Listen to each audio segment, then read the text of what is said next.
자외선 A가 겨울철에 문제가 됩니다. 노화를 일으키고 색소를 일으키죠.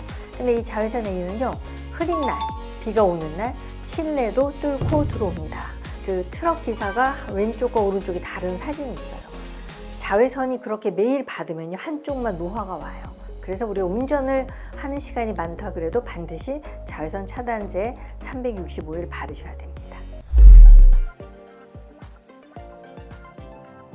네, 선크림은요 365일 발라야 됩니다. 실내에서도 발라야 되고요. 항상 발라야 되는 게 선크림입니다. 태양이라는 것이 우리에게 좋은 이득도 있지만 대부분은 피부 노화를 일으키는 단일 원자 하나만 꼽으라 그러면 자외선이에요.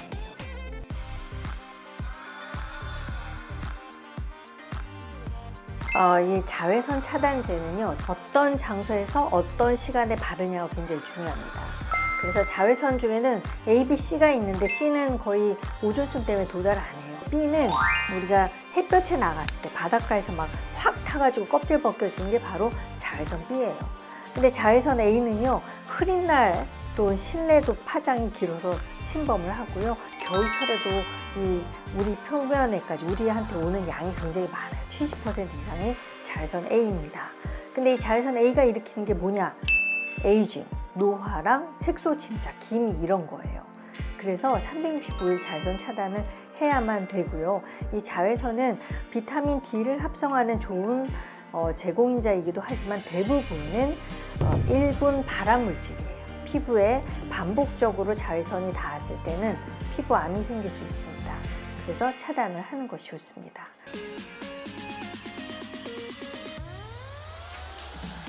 자외선 A가 겨울철에 문제가 됩니다.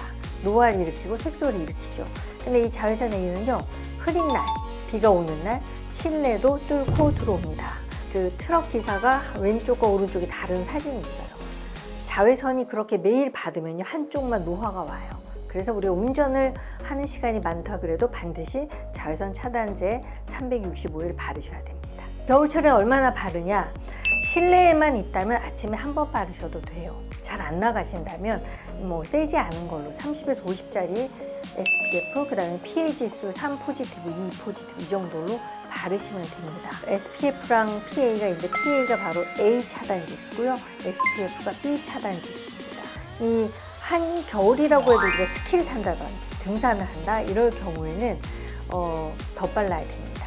스키장에 가면 바닥에서 반사되는 그 자외선이 굉장히 높아요. 그래서 그걸 따지자면 한여름하고 거의 비슷하다고 생각하면 됩니다. 그래서 스키 선수들 보면 여기 다 빨개요. 그래서 우리가 스키장을 간다 그러면 자주 발라줘야 될 수 있어요. 하루에 1시간 정도만 나간다 그럼 아침에 바르는 걸로 끝.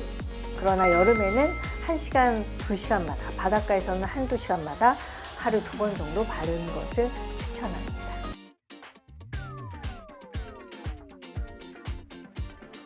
보통 500원짜리 동전만큼 바르라 그러는데 되게 바르기 힘들죠. 1제곱센티미터당 2mg을 발라야 돼요.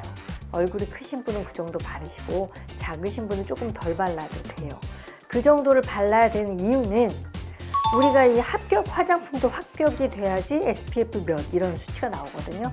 그거를 검증한 실험을 할 때 제곱센티미터당 2mg을 바르고 나온 수치예요.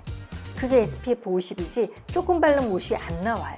환자분들이나 사람들이 많이 착각하는 게 내가 컴팩트로 SPF 50을 발랐단 말이에요. 그런데 나 탔다. 당연히 탑니다. 왜냐하면 그걸로 그 양을 바르면 가습기가 돼요.